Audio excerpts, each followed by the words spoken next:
The crystal glasses chimed as my father raised his champagne for yet another toast, this time in honor of my younger brother Michael's latest triumph. The dining room shimmered with candlelight and self-congratulation, every relative leaning in, enchanted by tales of how he became the youngest VP in Thompson Industries history. I sat quietly at the far end of the table, absently nudging peas around my plate. At 32, I was the family disappointment, the one who'd squandered a perfectly good business degree by launching a consulting firm instead of joining the family empire. To Michael, my father bellowed, beaming, carrying on the Thompson legacy, This is what success looks like. The jab wasn't even veiled. I saw my mother glance at me, her expression laced with that familiar cocktail of pity and quiet dismay. When I'd told her a decade ago that I was starting my own firm, she'd cried for 3 days, convinced I was throwing my future away.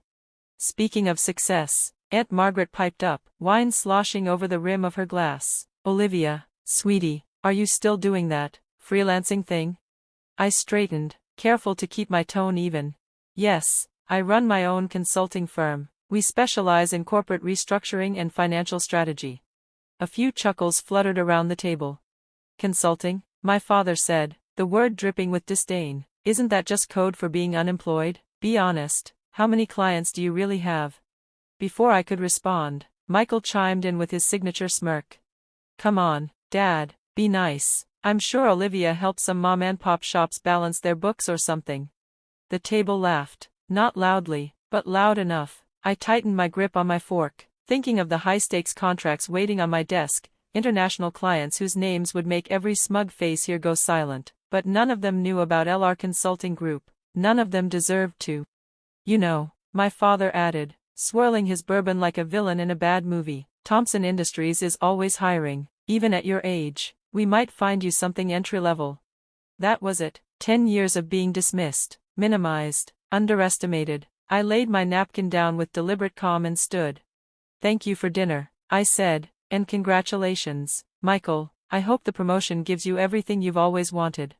My mother looked stricken. Olivia, please, don't be dramatic. Your father's just trying to help.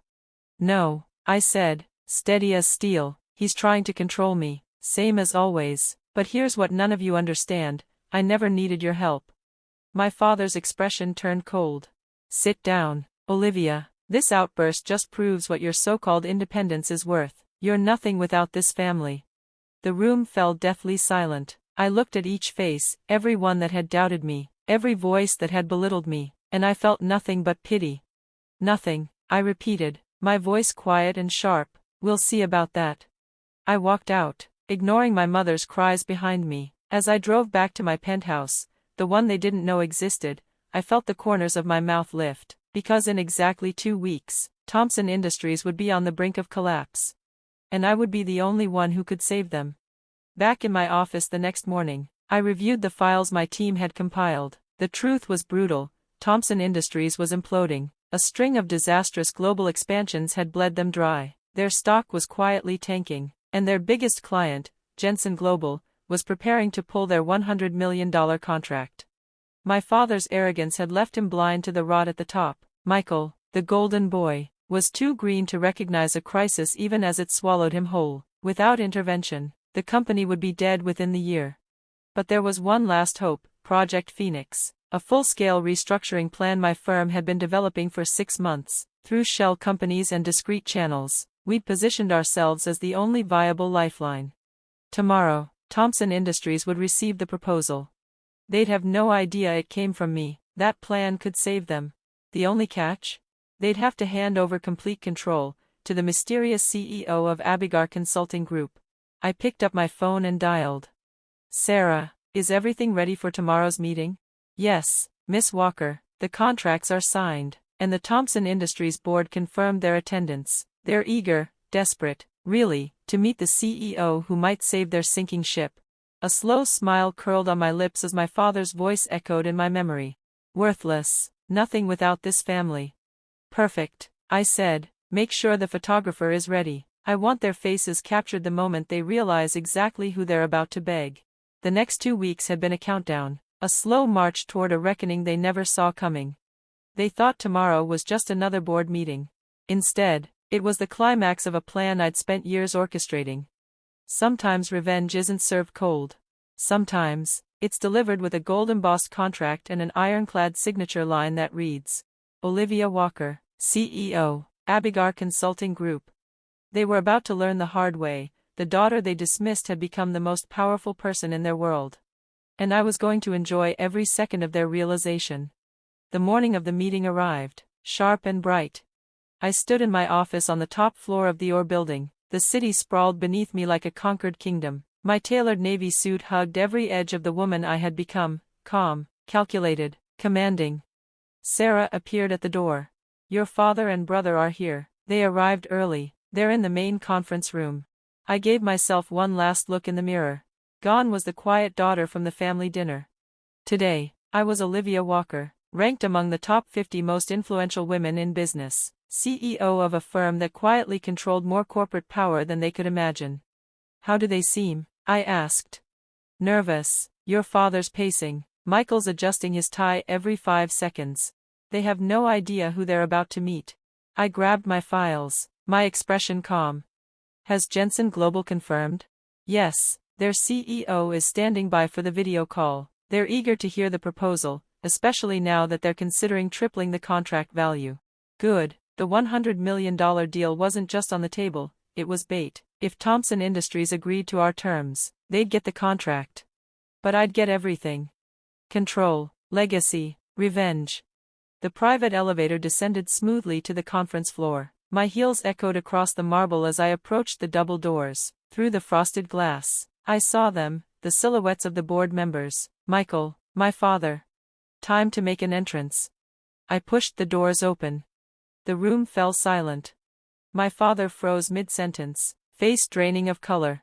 Michael blinked, stunned, his VP pin catching the light uselessly. The board looked from me to them, confusion blooming. Good morning, gentlemen, I said, walking to the head of the table. I'm Olivia Walker, CEO of Abigar Consulting Group. I placed my folder on the table and met my father's stare with unflinching calm. Shall we begin? My father stood slowly. This is a joke, he said, the thunder gone from his voice. You run a tiny freelance firm. I raised a brow. Do I? I turned to Sarah. Show them. The room dimmed, screens lit up, displaying Abigar Consulting's vast global reach, 15 international offices, Fortune 500 clients, high-profile corporate turnarounds. Board members leaned forward, visibly impressed. My father looked like he was seeing a ghost. As you all know, I continued, my tone crisp, Thompson Industries is in freefall. Your international expansion failed, costing over $200 million. Your stock has plummeted 40% in the last 6 months. Jensen Global is poised to walk, unless immediate action is taken. Michael stood up abruptly. How do you even know this? That's confidential. I met his gaze without blinking. Because we've been watching you, 4 months, and we've quietly positioned ourselves as the only path out of this mess. I nodded to Sarah, who distributed thick, navy blue folders to each board member. Inside, you'll find our proposal, a full-scale restructuring plan we've named Project Phoenix. Silence, save for the rustling of pages, then murmurs, excitement, disbelief. This is genius, one board member whispered. The repositioning, the debt coverage, the tech integrations, this is exactly what we need. Even my father couldn't hide his intrigue as he scanned the details. But he looked up, jaw tight. And the price? I smiled. Control, total executive authority, effective immediately. Abigar Consulting Group assumes operational control of Thompson Industries. His lips parted in protest, but I cut him off. You can refuse, of course. Walk out of here today and watch your legacy dissolve within months. I leaned forward, voice like velvet. Or, you can sign, and let your so-called failure of a daughter rebuild the empire you nearly destroyed. Of course, it would save them. But there was one condition. They'd have to hand over full control to the mysterious CEO of Abigar Consulting Group. I tapped my phone. Sarah, is everything in place for tomorrow? All set, Miss Walker, contracts are prepped. The Thompson Industries board confirmed. They're eager to meet the CEO who might rescue them.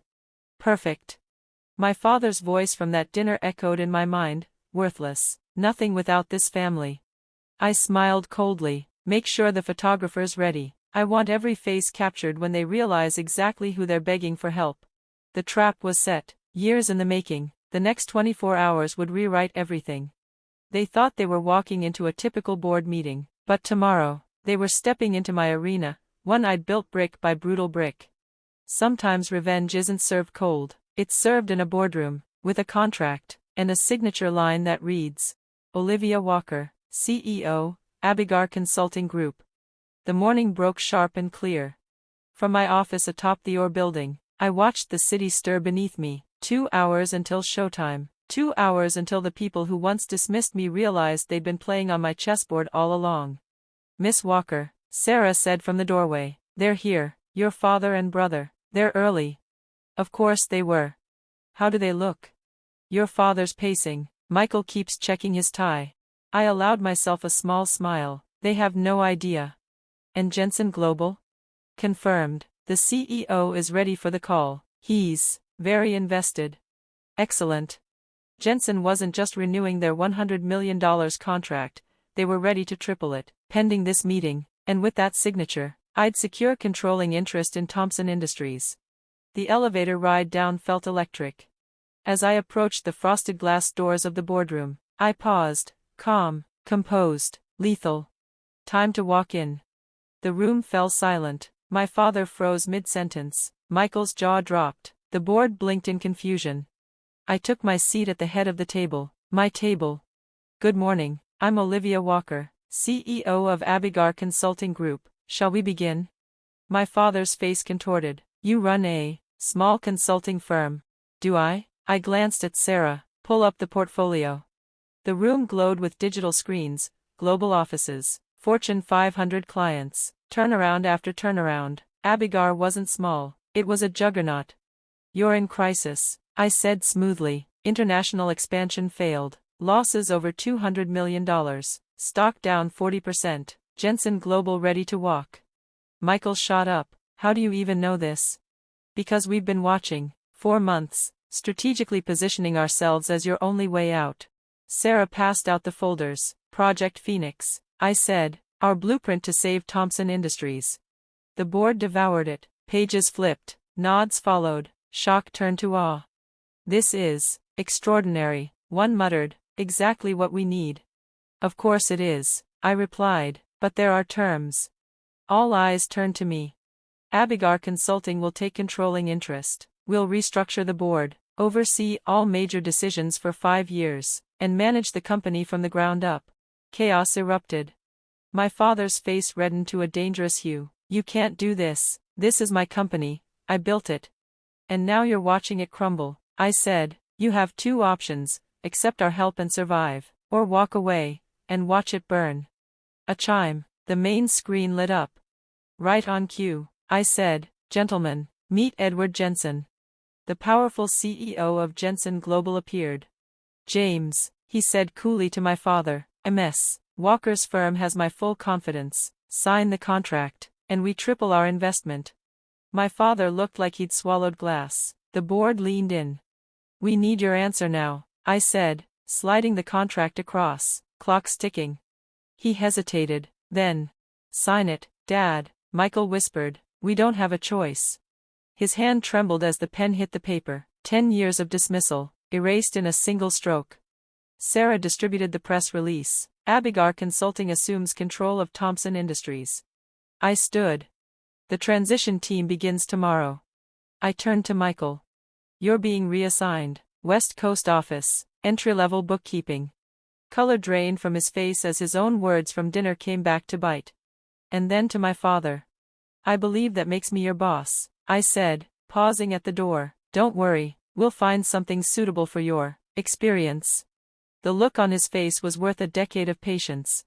Back in my office, I poured a glass of champagne as the skyline shimmered. My phone buzzed. Mom. Olivia, please, your father is devastated. This isn't how family should treat each other. I typed. You're right, Mom. Family doesn't call you worthless. Family doesn't ignore your dreams. Family doesn't need contracts to show respect. But here we are. I powered down the phone. Tomorrow, I'd officially take over Thompson Industries. But not under that name. Abigar Industries had a much better ring to it. The daughter they wrote off had built an empire. Now? They worked for me.